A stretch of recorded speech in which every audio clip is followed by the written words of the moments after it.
The first time my son asked the question that nearly took my knees out from under me, I had a mouthful of nails and absolutely no idea what was coming. Eli was 8, which meant he had the social tact of a smoke detector, completely silent until the worst possible moment. And then deafening. We were both in the backyard on a Saturday morning in March. Me on my knees in the dirt, losing an argument with a fence post that had decided, for the third time that spring, to give up on standing, and him swinging his sneakers off the porch step like he had nowhere better to be. Sandra Whitfield was 2 yards over, barefoot in the grass with a coffee mug, doing the thing she always did on Saturday mornings, which was pretend to check on her tomatoes while actually watching me work. Eli looked at her like this was the most normal question in the world. "Why do you always watch my dad fix the fence?" I heard the quiet before I heard the answer. It went on a half-second too long. What Sandra said next did not answer the question so much as detonated. In front of an 8-year-old, 2 coffee mugs, and approximately 15 years of my emotional defenses. I'll get there. First, you should know how a fence that did not need fixing half as often as I fixed it turned into the most honest thing in my life. My name is Harry Doyle, 34 years old, and for the last year and a half, my entire romantic resume could be summarized as divorced, mostly stable, suspiciously good at fixing things that weren't broken. I restore old houses for a living, real ones. The 100-year-old farmhouses outside Austin with bones good enough to save. The kind of job where you spend half your time convincing people that the crooked thing they wanted to tear out is actually the best part of the house. It is, not coincidentally, also the job of a man who has spent a lot of energy trying to keep things from falling apart. Vanessa left a year and a half ago. Not dramatically, there was no shouting, no thrown plates. None of the things you'd want for a decent story. She sat across from me at our kitchen table with her hands flat on the wood, like she was bracing herself, and told me, with the calm of someone delivering a weather report, that she didn't think I'd done anything wrong. "That's almost worse," I told her, and I meant it. What she actually said, the line I would replay at 2 in the morning for longer than I'm proud of, was this: "You make every day feel like nothing happened, Harry." I wanted to feel like something was happening. I didn't have a comeback for that. You can't really argue with someone about the precise temperature of your own personality. So I got the house and the divorce, mostly because Vanessa didn't want it. And I got Eli 4 nights a week, mostly because Vanessa was honest enough to admit she needed help she didn't always ask for gracefully. I got used to a kind of quiet I hadn't planned on. My dating history, in the 18 months since, consisted of one disastrous dinner set up by my sister, during which I talked for 11 straight minutes about reclaimed heart pine flooring and 0 follow-up dates. I tell people I'm fine with that. I have gotten very good at saying I'm fine with things while doing math in my head about whether buying a second coffee maker counts as moving on. My sister calls this my monk phase and means it as a joke, except she also brings me casseroles unprompted now, which suggests even she suspects the joke has curdled into something closer to concern. My version of a wild Friday night in that stretch was assembling a dinosaur-themed lunch for Eli's class fundraiser and getting unreasonably competitive about it with myself. I won. There was no contest. I still won. What nobody mentions about being the steady one, the one who shows up, who fixes the leak before it floods, who remembers the permission slip, is that steady eventually starts to sound like a complaint. Vanessa didn't say I was a bad father or a bad husband. She said I was the kind of man you stop noticing. There's no good response to that. You can't fix being unremarkable with a level and a square. What I had, that March, was a son who noticed everything. A fence that kept finding new and creative ways to fall down. And a neighbor I had started, against my better judgment, to noticing me back.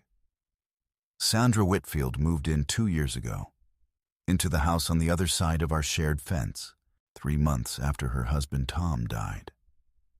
A heart that gave out on a Tuesday. With no warning and no decency about timing. I didn't know any of that when she moved in. I knew her first as the woman who planted 4 raised garden beds in one weekend without asking anyone for help, and who said almost nothing to me for the first 6 months beyond a nod over the fence line. She runs a small plant nursery off the highway, the kind of place that smells like wet soil and citronella, and she has the specific calm of someone who has made peace with things growing slowly. She drinks her coffee barefoot on the back porch every morning at 7:15. Rain or not, ties her hair up with whatever's nearby when she's working. A pencil, once memorably a paintbrush, and hums under her breath when she's nervous, a habit she clearly doesn't know she has, because she always stops the second she notices someone's listening, when she's really concentrating, deadheading something, or untangling a vine. She bites the inside of her cheek just slightly, like the plant has personally wronged her, and she's deciding how generous to be about it. I want to be clear that I notice the way you notice weather. Distantly, with mild interest. Nothing actionable. Sure, I wasn't blind or dead, but she was newly widowed and I was newly divorced. And there is an entire unspoken contract between 2 wrecked people who happen to share a fence line. And the first clause is, don't make this weird. We built a routine without ever discussing it. She left tomatoes on my porch when there were too many. I fixed her porch light when it started flickering.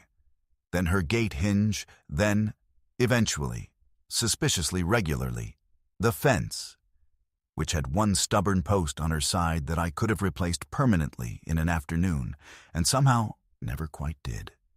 Eli adopted her without my permission, the way kids do. He calls her Sandra.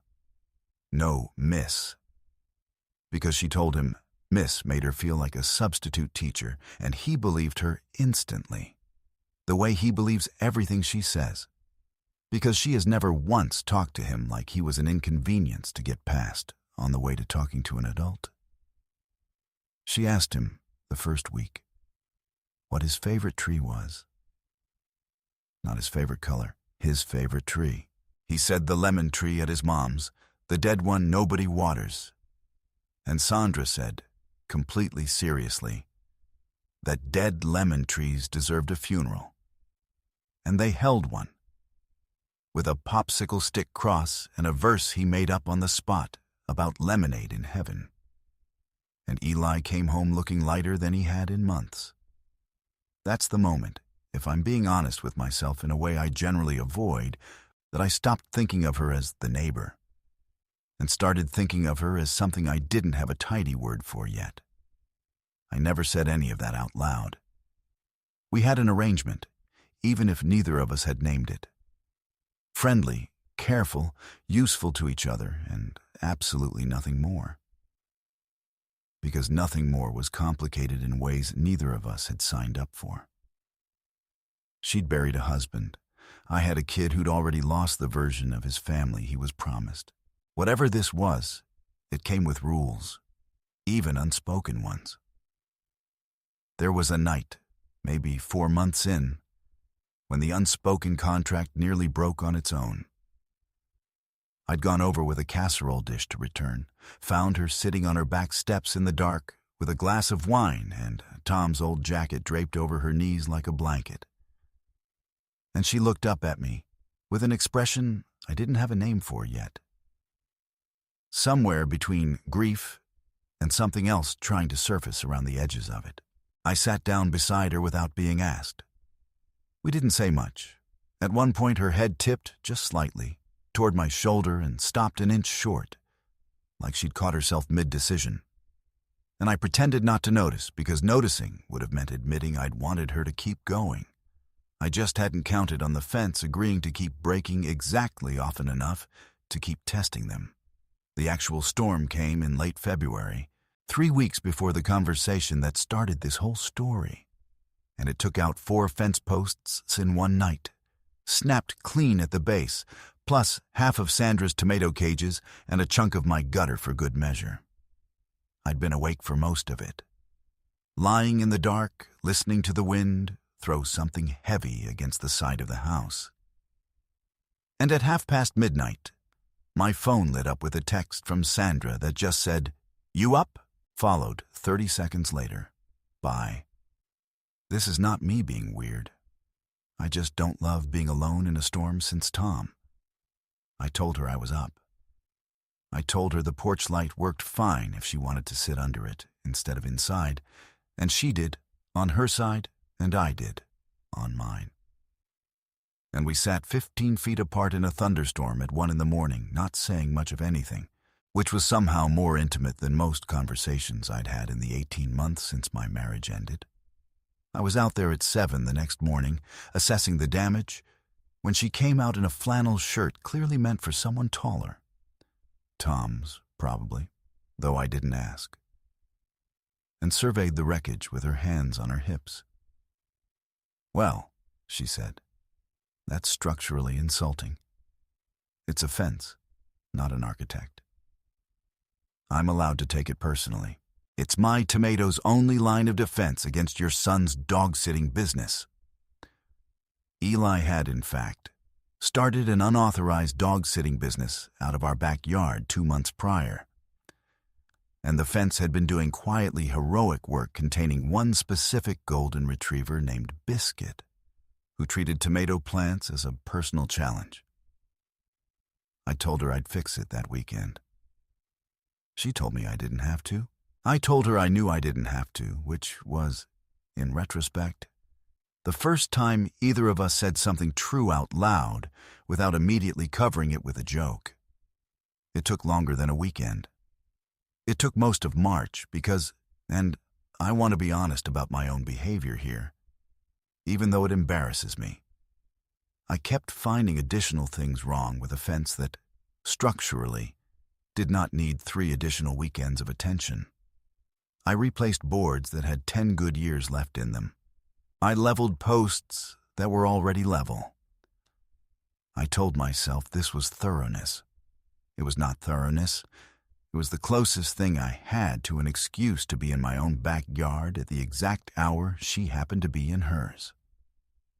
Eli, 8 years old and apparently the only person in a 30-foot radius without a single defense mechanism, noticed something the 2 adults around him had spent 3 weeks actively not noticing. "You're really bad at fixing this fence," he told me one Saturday, with the brutal clarity only children and tax auditors possess. "You fixed it like 5 times. It's an old fence. Sandra watches you the whole time, though. Every time." I told him to go find his shoes. He found his shoes. He did not notably drop the subject. He just redirected it 2 days later, directly at the source, in the single most dangerous sentence an 8-year-old has ever produced in my presence. That's the Saturday I need to tell you about properly. That Saturday started like the others. Coffee at 7:15 on her side, me out by 8 with a level and a stack of boards I genuinely did not need. Eli on the porch step with a juice box, watching us both with the patient, terrifying attention of a kid waiting for a plot to resolve. Sandra had her hair up with a pencil that day.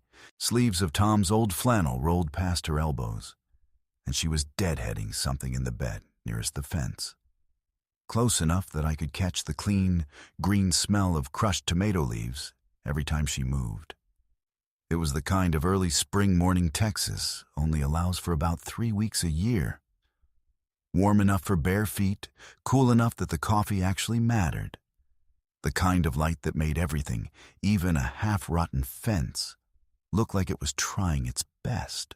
Eli's juice box made the particular wet straw sound of being nearly finished. Biscuit, technically not present that day, had still left behind one slobbery tennis ball in the grass that nobody had bothered to retrieve. It was, in other words, an entirely unremarkable Saturday, right up until it wasn't. "You missed a spot," she said, nodding at the post I'd already replaced twice. "I did not miss a spot. I am improving a spot. Harry, that post has had more attention than most marriages. It's a complicated post. It's a 4x4. I was crouched at the base of the post. She was close enough on her side that her bare foot was maybe 8 inches from my hand on the grass, and neither of us moved.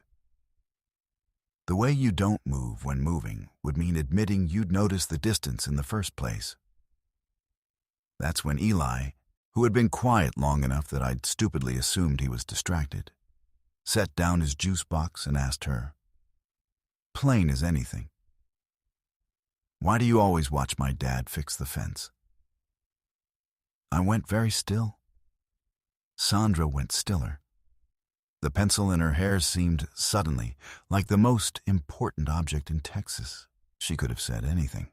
She could have said she liked gardening, that she was just out there anyway, that fences were interesting, structurally, to a woman who'd lost her husband and needed something solid to look at. Any of those would have been fine. Any of those would have let all three of us keep pretending. She looked at Eli instead of at me, which I understood later was its own kind of bravery, because lying to an 8-year-old's face is somehow harder than lying to an adult's.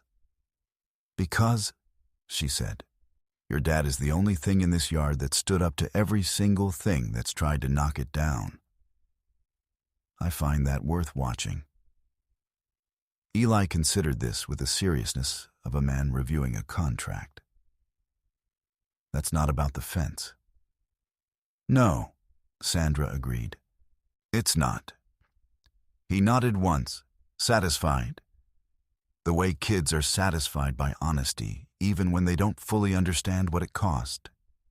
Picked his juice box back up, and went inside to find Biscuit, leaving the two of us in a backyard that suddenly felt about 4 sizes too small. I stood up slowly, brushing dirt off my knees, mostly to give my hand something to do that wasn't reaching for her. "You didn't have to answer that," I said. "I know. You could have said you liked tomatoes. I don't particularly like tomatoes, Harry. I like watching a man who shows up."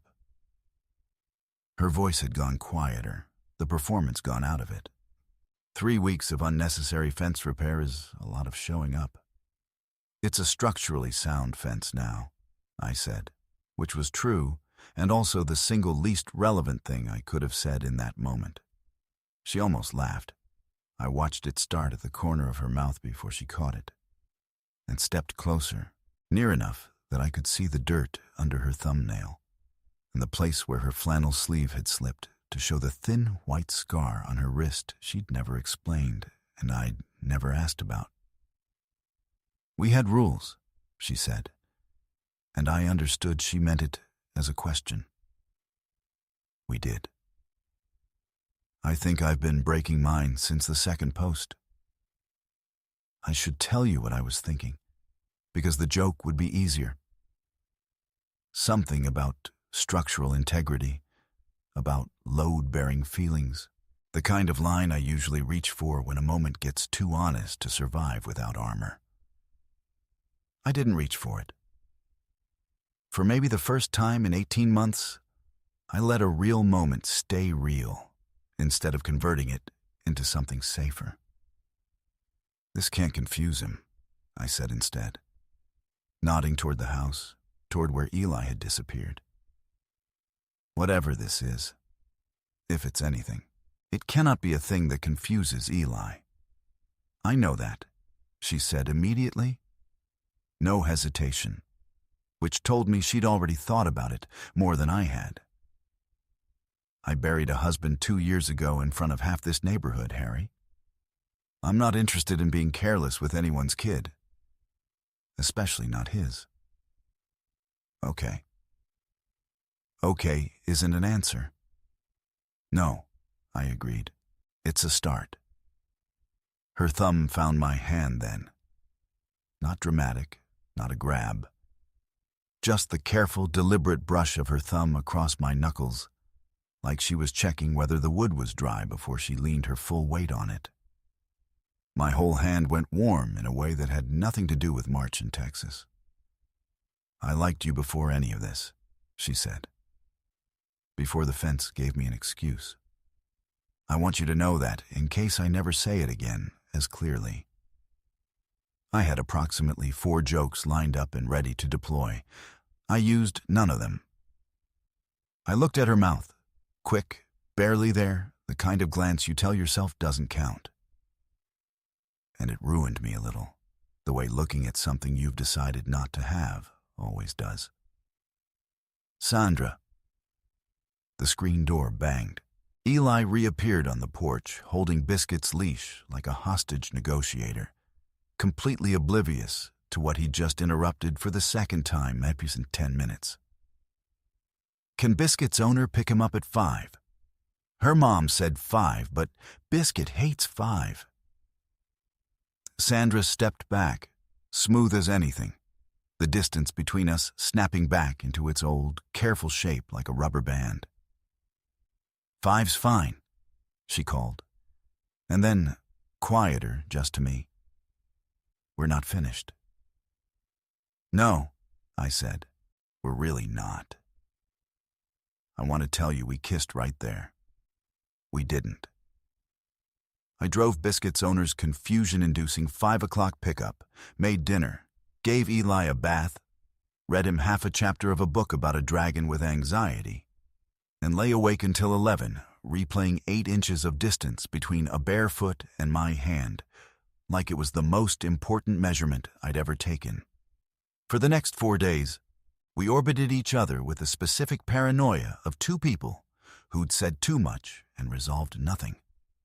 She left a casserole on my porch on Tuesday with a note that just said, "For the dragon book reading," which told me she'd asked Eli what chapter we were on, which told me she was thinking about us more than she'd let on Saturday. I left her gate hinge-oiled on Wednesday, even though it hadn't squeaked in a week, which told her, I'm sure, exactly the same thing about me. By Thursday, neither of us had said a word about any of it directly, and we were, by any reasonable definition, dating in WD-40 and reheated casserole. Far too cowardly to call it that out loud. The actual confession happened that Thursday night, which felt anticlimactic at the time and exactly right in retrospect, because nothing about Sandra Whitfield ever announced itself with the timing you'd expect. Eli was at Vanessa's for the night, her regular Thursday, a custody arrangement we'd settled into without much drama, mostly because drama required energy. Vanessa had decided I wasn't worth any more, and I was on my own back porch with a beer. I wasn't really drinking when Sandra's gate creaked. The one I'd oiled, which meant she'd left it stiff on purpose just to give herself an excuse to come find me. "Your gate's broken again," she said, climbing over the low spot in the fence instead of using the actual gate, because apparently we were both committed to inefficient access points that week. "Funny. I fixed that gate Wednesday." "Did you?" She sat down on the step beside me, close enough that her shoulder found mine when she settled, an accident that wasn't really an accident. Must not have been very good at it. I'm an excellent gate fixer. Ask anyone. I'm asking you. Conflict of interest. She laughed, a real one, the kind that made her tip her head back, and her shoulder pressed harder into mine for a second before she straightened, like she'd caught herself enjoying something she hadn't given herself permission for yet. "Harry," she said, and her voice had dropped out of the joke entirely. "I need to say something, and I need you to let me finish it before you make it funny." Because I know that's what you do when things get too real. I don't always. You always. She said it gently, not as an accusation. The way you'd point out something true about someone you'd been paying close attention to for 2 years. It's not a flaw. It's just a thing I've noticed. I shut up. It cost me something, but I shut up. I wasn't watching you fix a fence for 3 weeks because I find carpentry compelling, she said. I was watching because somewhere in the last 2 years, you turned into the person I look for first when something good or bad happens. And I didn't ask for that. And I definitely didn't plan for it. And I have spent a genuinely embarrassing number of mornings drinking coffee at 7:15 specifically because I knew you'd be out there by 8. Sandra, I'm not finished. She turned to face me properly, knee against my knee. No space left between caution and whatever this actually was. Tom's been gone 2 years. I loved him. I'm not going to pretend otherwise, and I don't want a version of this where I have to. But I also don't want to spend the next 10 years using a dead man as a reason not to want something that's standing right in front of me, fixing my gait badly on purpose. I fix it well. Harry. Sorry. Reflex. She almost smiled, then didn't, which somehow landed harder than if she had. I liked you before tonight. I liked you before the storm took out the fence. I think I liked you somewhere around the dead lemon tree funeral, if I'm being honest, which is a deeply strange place to fall for someone. But here we are. I sat with that for a second longer than was comfortable, because I'd spent 18 months being told, gently and not so gently, that I was the kind of man people stopped noticing. And here was a woman who'd apparently been noticing me since a fake funeral for a citrus tree. I've wanted this longer than is convenient, I admitted finally, and saying it out loud felt like setting down something heavy I hadn't realized I'd been carrying with both arms. I told myself it was the rules. Don't confuse Eli. Don't be careless with a widow, all of it. Every reason was true. None of them made me want you less. That's not a comeback. That's not even a joke. I know. I'm aware. I'm choosing not to be funny about this one thing, and it's deeply uncomfortable, and I'd like credit for it. Noted, she said. And she was close enough now that I could smell the citrus soap she used after a day at the nursery. Close enough to see her breath catch, just slightly, when my hand finally found hers on the step between us. Not a thumb across knuckles this time, but her whole hand. Fingers laced through mine, holding on a second longer than necessary, long enough for both of us to notice and neither of us to let go. We didn't kiss that night either. I want to be honest about that, because I think the not kissing mattered as much as anything that came after. I walked her to the low spot in the fence, helped her over it like a man whose hands had suddenly forgotten basic competence, and said good night. And she said good night back, and we both stood there a second too long before she finally crossed into her own yard. We're doing this slowly, she said from her side. I noticed. I want it to survive daylight, Harry. I want it to survive Eli's breakfast questions, and your sister's opinions and whatever Vanessa decides to say about it. I don't want it to be a thing that only works at night. Then we wait, I said. And it cost me, every single word of it. But I meant it. We do this in daylight, or we don't do it at all. Vanessa found out the way Vanessa found out everything. Not through me, but through the kind of small-town osmosis where someone's cousin's hairdresser mentions something at a kid's birthday party and it travels. She called on a Sunday, while Eli was in the bath, her voice carrying that specific, polished calm she used when she'd already decided how a conversation was going to go before it started. "I heard you're seeing the neighbor," she said, no greeting, like we were continuing something instead of starting it. Word travels. "I'm not calling to fight, Harry. I just want to understand the timeline. Eli mentioned a funeral for a tree." "It was a good funeral." "That's not what I asked." A pause, the kind she used to use right before delivering something that sounded reasonable and landed like a verdict. "I just want to make sure you're not doing the thing you do, where you attach to the first stable thing in reach because actual change scares you.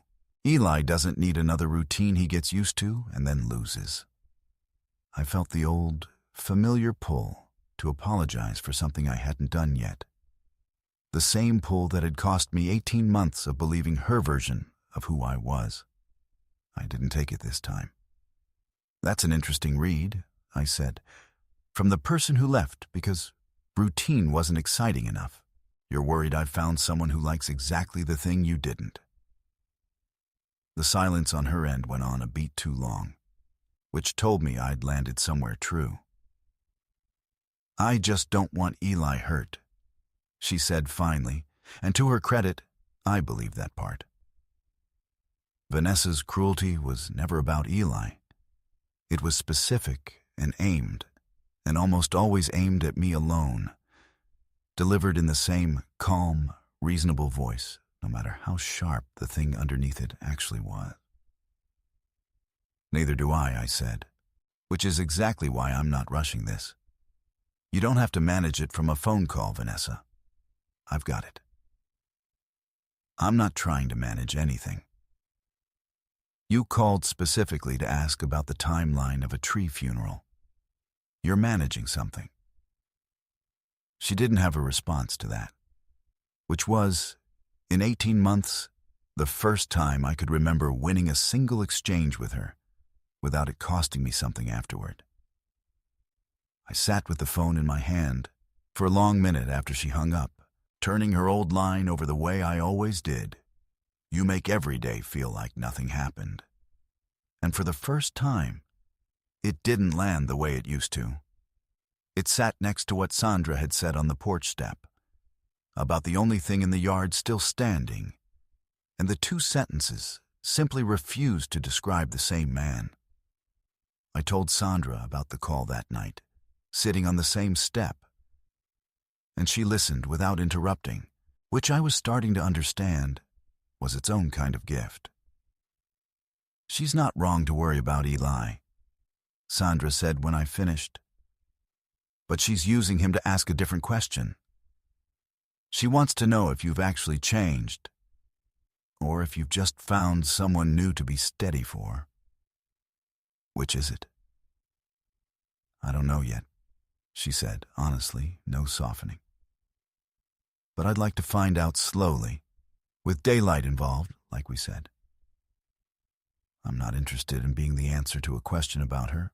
I'd like to be the question you're finally asking for yourself." The neighborhood had opinions, too, because neighborhoods always do. At Eli's spring assembly, a mother I barely knew leaned over during the parent mingling afterward and said, with a particular brand of concern that's really just gossip wearing church clothes, that it must be hard for Sandra, jumping into something so soon with a child involved in everything. Didn't she think it was awfully fast? Sandra didn't flinch. "Tom's been gone 2 years," she said, pleasant and immovable as a fence post. "I buried him properly. I grieved him properly. And now I'm choosing to be happy, which I don't think requires anyone else's timeline for approval. Harry's son made me a better person before I ever made room for his father. I'd call that the opposite of fast." The woman didn't have a follow-up, I watched Sandra walk away with her shoulders set, not triumphant, just done with the conversation, and understood with total clarity that this was the moment, not the kiss, not the fence, not even the confession on the porch step, where I fell the rest of the way, watching someone defend a thing that mattered to them, calmly, without performing it for anyone, will do more to a person than any amount of moonlight. We waited 3 weeks before either of us said the word relationship out loud. And longer than that before Eli came home from school and found Sandra at our kitchen table on a regular Tuesday. Not because the fence needed anything, but because we decided, deliberately, in a conversation that involved exactly zero spontaneity and a great deal of careful planning, that it was time to stop hiding daylight hours from a kid who'd already lost enough versions of normal. Eli looked at her, looked at me, looked back at her, and said, with the devastating efficiency only an 8-year-old possesses, "Are you guys finally together? Because Biscuit's owner's mom said you were like 3 weeks ago." "We're being careful," I said. "That means yes," Sandra translated, and Eli nodded like this confirmed something he'd filed away a while ago, then asked if there was a snack, completely uninterested in further discussion, which told me we'd worried about exactly the right amount and exactly the wrong amount in roughly equal measure. The actual choosing, the real one, the one I'd point to later if anyone asked when it became real, happened on a Saturday morning in April, daylight, fully committed. No excuses left for either of us to hide behind. Eli was at a friend's birthday party.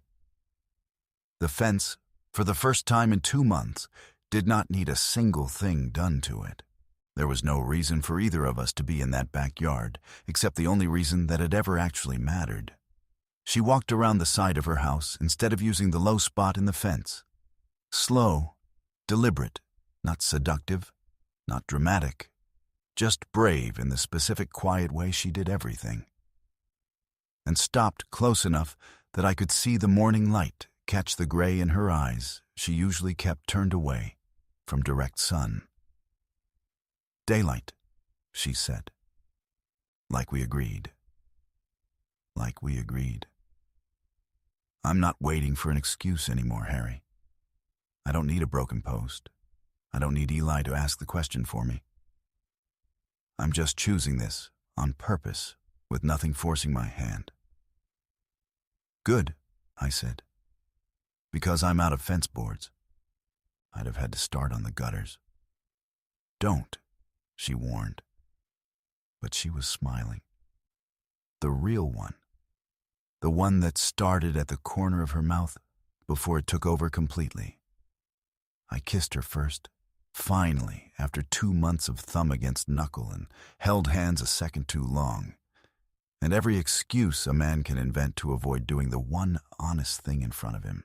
Her mouth was warm, tasted faintly of the coffee she'd had at 7:15, and she made a small, surprised sound against my mouth.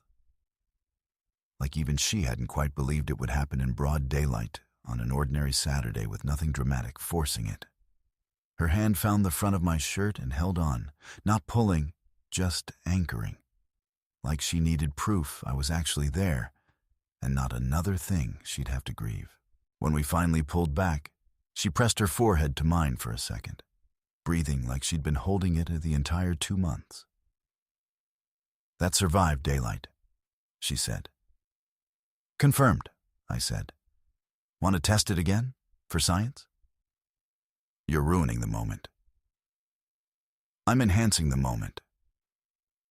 She kissed me again before I could finish the sentence, which I considered on the whole a fairly compelling rebuttal.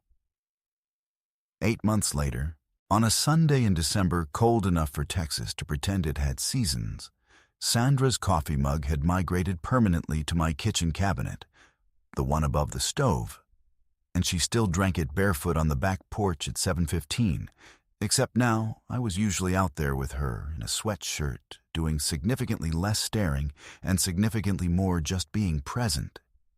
Eli had appointed himself official supervisor of what he now called the Good Fence, a title he used with enormous pride, mostly because he'd helped paint the new gate himself, badly, in a shade of blue Sandra picked out, and I privately thought was hideous and would never tell either of them.